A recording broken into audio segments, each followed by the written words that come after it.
If you had asked me up until a couple of days ago how long the Jeff Wayne's War of the Worlds experience has been on in London, I would have said 2 to 3 years. It wasn't until I got the souvenir program that I realised it's been in London for an astounding 6 years. This is its sixth year, and reading the behind the scenes on it, it seems that there's been adaptations over the years and refinements and stuff. Yeah, so it's been going for 6 years. So therefore, I've known about it for 6 years. And when it was first announced, it's like that is a must go to event. Okay. And then I looked at on the website and everything, and what is an immersive experience? And it was talking about, there's like a 3D cinema screen, good, VR, good, but then interactive and actors, and that's when uh, alarm bells started going off, and it's like, um, I'm not for uh, immersive, interactive things. I think I'm far too British and too straight-laced. I don't like people up in your face. I don't like people acting in front of me. I find it quite embarrassing. In fact, my buttocks are starting to clench at the thought of it. I had a bad experience at the London Dungeon many, many years ago when they started doing it, and you had a guy trying to be a Cockney wide boy right in my face, and it was just like a bad panto.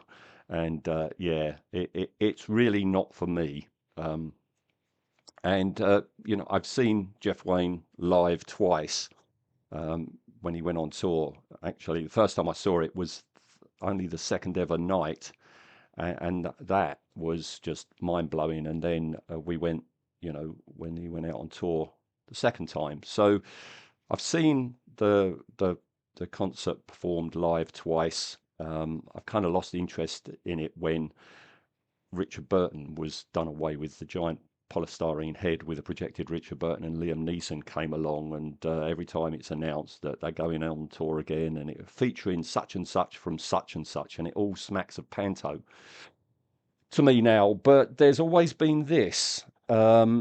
And I didn't ever intend on going, but I am a huge War of the Worlds fan, and as such, I'm being foolish not going. Well, in a few days' time, it's our son's birthday, and he was with me when we went to see it the second time. He was 7 years old. Um, in a few days' time, he's going to be 25, and we've run out of things to buy him, and we can't just give him money every time. So I thought, well, why not? He's a big fan of War of the Worlds. He's grown up with it, listening to it ever since he was born, literally. So I put it to him, and it's like, yeah, yeah, yeah. So off we went to London 2 days ago, and I thought I would just share some of my thoughts on it here. Um, Before we went, I looked into it, and you can't see much in the way of just what is going on and what happens. And I thought from that it would mean that um, um, photography isn't allowed, and it isn't. So um, I wasn't allowed to take photos. I could do a little bit of videoing in when we weren't in it. So you're going to see a little bit of video, but mainly I'm going to have to use the program to explain what's what. So yeah, we went up to London. It's in Leadenhall Street, which is in the city of London. It's deep in the heart of the commercial district of London, and that's what's cool about this is you have to seek it out. So we get there. I mean, if you were looking at the other side of the road, you wouldn't have noticed it. It's quite a small opening, and once you go in, um, you are in a bar restaurant area done up um, in a Victorian way. The staff there are wearing like leather aprons. They're not in character. They're not acting, which is good. They're all very nice, very pleasant. There's a Martian tripod's body and a bit of a arm uh, suspended above the ceiling, which I'll show you in a minute. And yeah, while we're there, we went in. We were the first ones, 11 o'clock in the morning, but people were ahead of us. You're given an armband. We were red. They said when the red smoke comes down, it's your turn, right? So we went in there, and the first people who had got there before us, they were the yellow group, so they went up first. While you're waiting, you have to sign a waiver to say, it's not their fault if I have an injury or anything happens or anything like this, you see. So I'm going to stop now and show you a bit of film that I did in that area with a bit of audio commentary over the top. So over to me from 2 days ago. So this is the fighting machine hanging from the ceiling in the dining room, stroke bar, stroke waiting area. That's the bar, a couple of metal tentacles coming through the wall, and just there is the front door. And we're underneath the fighting machine.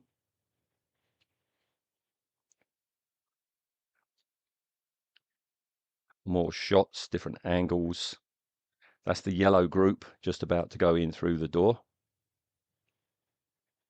That's our red smoke coming down. It goes blue, but it was red. Brief glimpse of our sun there. That's the door we're just about to go through. One last shot, a rather shot of the fighting machine there. And front door.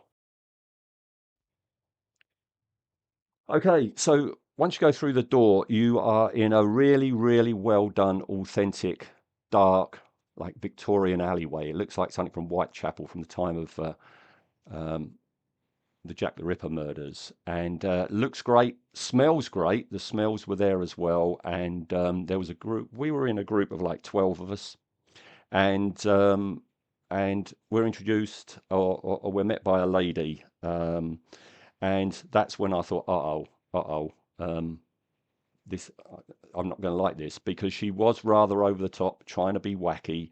She had steampunk goggles on, and I hate steampunk. It's such a cliche, and H.G. Wells, along with Jules Verne, were the creators of steampunk. Steampunk is advanced technology in a Victorian setting. They started it, but they didn't feel the need to stick cogs on everything, and she had cogs on her goggles, which served no purpose. There were a couple of cogs in that bar area you might have just seen, and it's just not necessary. But basically, she was setting it up that it's 1904.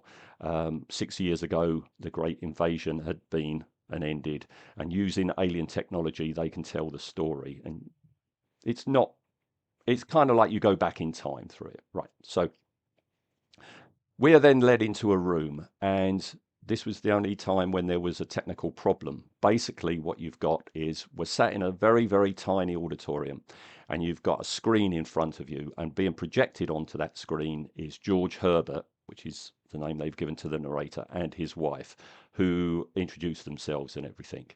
And the screen is transparent, it's like a gauze, and you can see beyond that there's another screen. And being an ex-projectionist, I'm thinking, right, okay, so we'll have, this is the front screen being front projected, we're going to have an image on that screen behind. There must be a projector behind that to show an image that way, and the two are superimposed, and you get a real life 3D effect. And sure enough, it starts up. No one would have believed, etc., etc., except the rear screen didn't come on. So all we had was George and his wife, and some trees, which were also being projected on the side walls. I guess if the rear screen was working, that would have been brilliant. It just looked a bit daft. You just had darkness behind. So that was a shame. When we came out at the end, I said to the girl on the desk, I reported it, and she, oh, I'm very sorry. I said, there's nobody else mentioned this, and she's like, no. So that didn't get off to a good start. But after that, we're led through. We meet Oggilvy in his observatory, and that is really nifty. And actually, I can show you that here.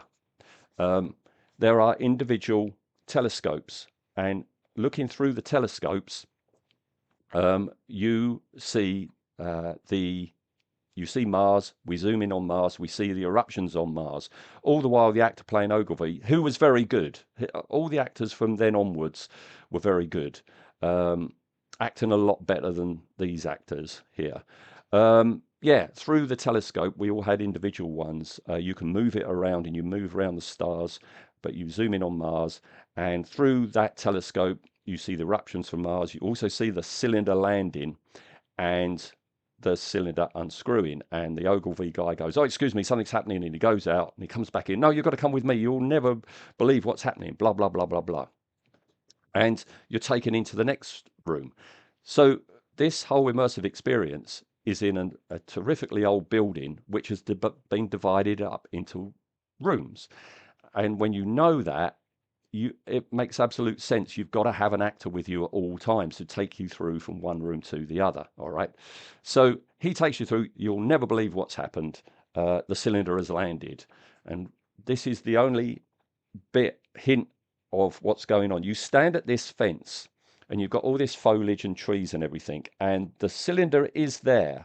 You can see a side of the cylinder. You can't see much of it because the room is only about 20 foot deep. But we're all standing there. Oggilvy is on the other side of the fence, and down in the ground here, there's a load of rubble. All right.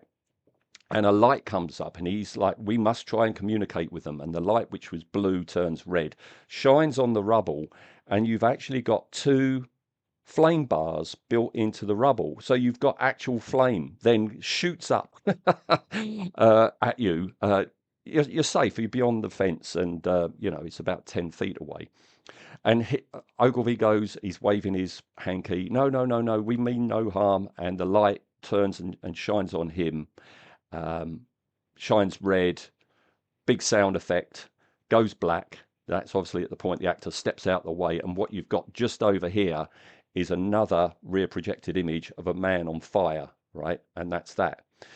A soldier comes in saying, "What's going on?" Blah blah blah. Goes right up to my son, you know, because he's tall, so he stood out. "What's going on?" My son was a bit. Oh, I'm sure if this was, in America, everyone would really get into it. But because you don't really know what's going on, everyone was a bit straight-laced, and we didn't get into it. I think if you were a big group of friends or you'd had a few bevies, that would have helped. But we're British, and we don't we don't do the getting into character thing.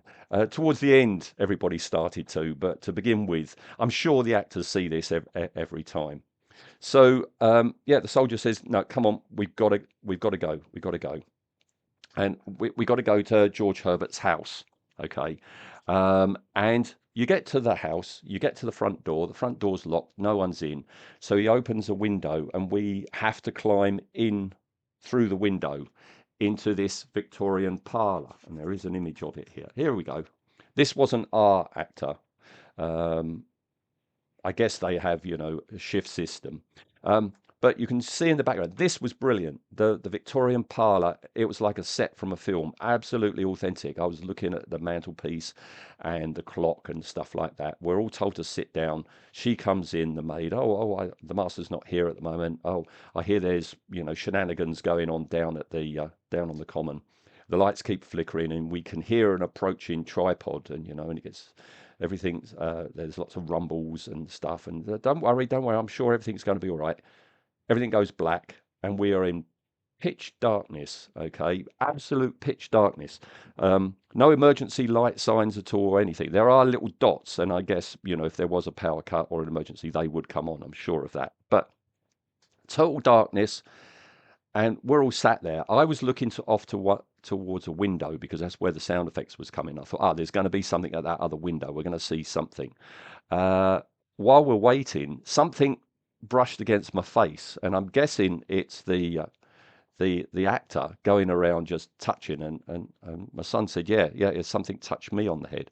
I didn't see what happened to her because I was looking in the wrong direction. I won't say what happens because I don't want to give away too much. This is just a give you just an idea of what it's like. But anyway, I'm not going to say what happens, but apparently that was quite scary. A soldier comes in. "What are you doing here? We got to get going." All right. Now, I was thinking before we did this, how are they going to show the travelling across fields? Because the narrator at this point is heading, you know, uh, off towards London across fields. How are you going to depict fields if all you've got are small rooms, right? Very cleverly, what the soldier's done is says, like, we've got to get to a boat. You've got to get out of here. Come on, we'll go down through the trenches. Somehow, miraculously, they've created trenches, but that is brilliant. It's a brilliant way of getting you from that house to the river. And it's very well done. It is like something from the First World War. I must say that all this is interspersed with music from the Jeff Wayne thing, but not all of it. Okay.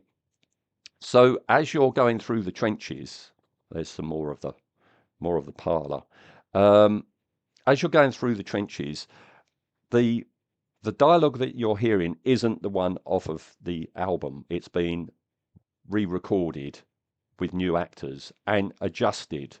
So when the narrator is talking about blinded, half agonized, that's when he's in the water at Weybridge. But here, that dialogue comes up as you're going across rickety bridges in the trenches.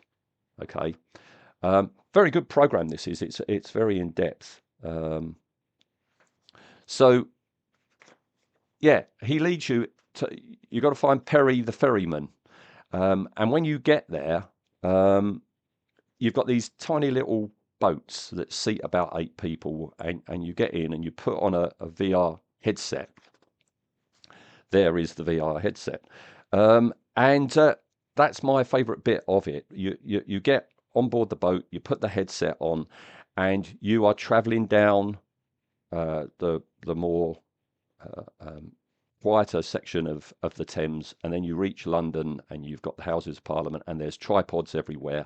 And as you reach that, the boat starts moving side to side. Blah blah blah. This is leading you into the Thunderchild section, and there's a lot of the music from there. And you see the battle between the Thunderchild and the tripods. You're being sprayed with water. There's a tidal wave when the heat ray hits the water, so the boat goes up and down. That's really good.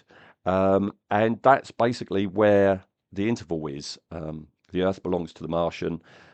You have a 15-minute interval in the bar. Okay. And I'm going to show you a little bit of a video of that now.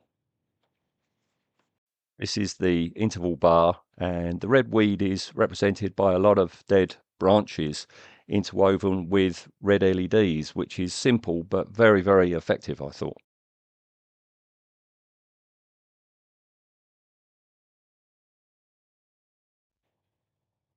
Yeah, so the bar was very, very well done. And next, you're led through a door, red band, off you go. You go through, you meet a lady who's outside a chapel, who is a new addition. This seems to be the guy who is behind everything. Well done, mate. You've done well. And there's our digital cast here. And oh, there's the trenches. That's a bit of the trenches with again some 4 actors. This in no way is this members of the public. No way.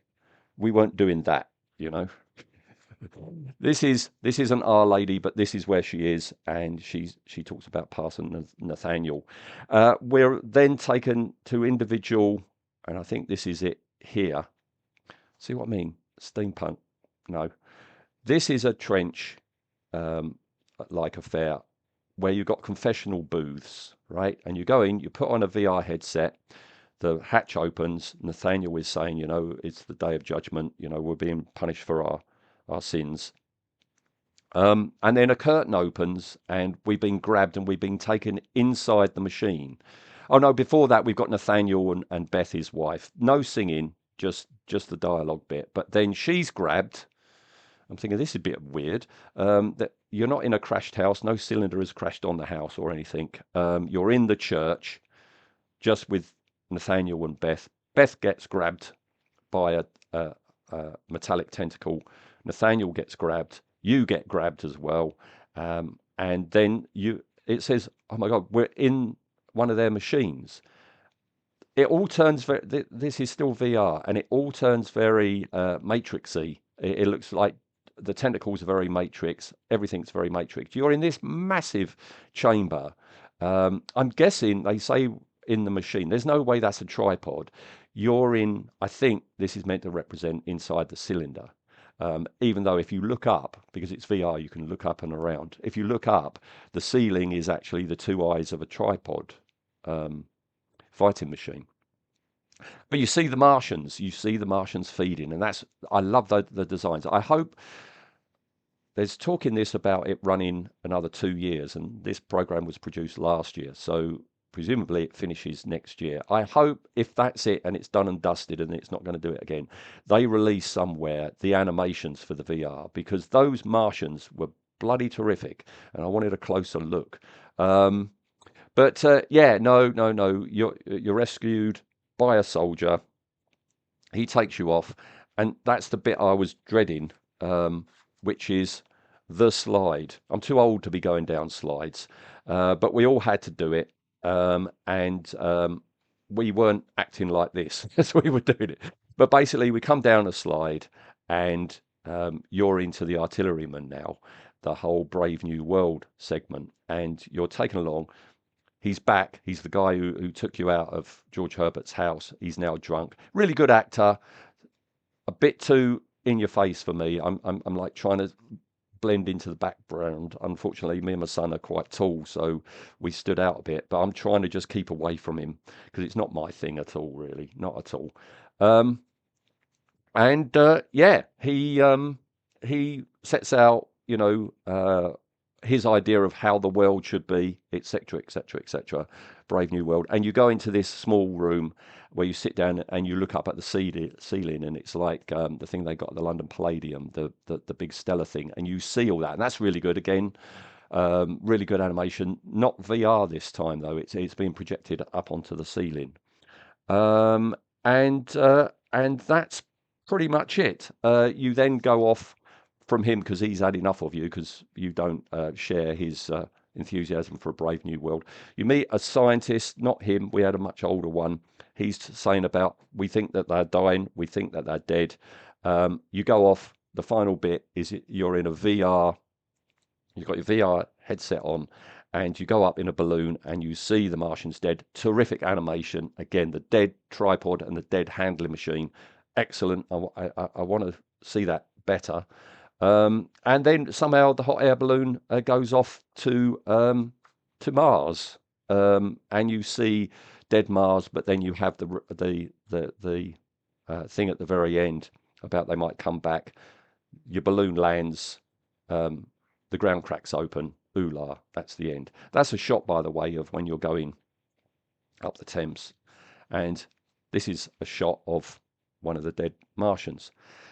And that's it. You have a one last actor setting you up for your photos to be taken, and then you come on out. And I'm going to stop now. I've got one last video to do, and that's coming up right now. If H.G. Wells came forward in time, he would have recognised a building like that. He would have recognised a church like that. But the Gherkin, it's like a giant crash cylinder in itself.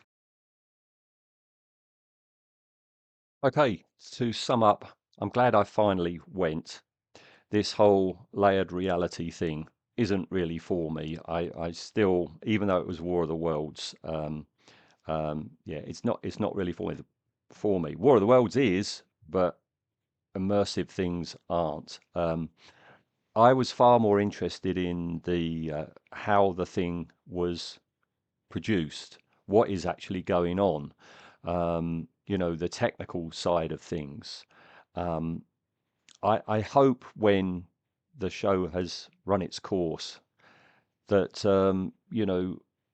Jeff Wayne produces a Blu-ray, a documentary on just how they chose 56 Leadenhall Street, what that building was before they moved in there, how big the floor area is. Are all those rooms existing rooms which were adapted, or did you have a large hall and divide it up? I'd like to see the blueprints. I'd like to know technically how they achieved things, the creative decisions. I'd love to see a behind the scenes documentary on how it was done, how some of the things were produced. I would like to go back and not go through it as a immersive experience, but just wander through those rooms and imagine that you're there. Take your time, because of the nature of it, you're being taken through it by the actors, and I totally get that. I totally understand that, and the actors were very good. It wasn't as I didn't feel as awkward as I might have thought I would have. So that was really good, and I'm glad I finally went, and I'm glad I've experienced War of the Worlds again with our son. 18 years since we saw it perform live. We were back experiencing the invasion all over again.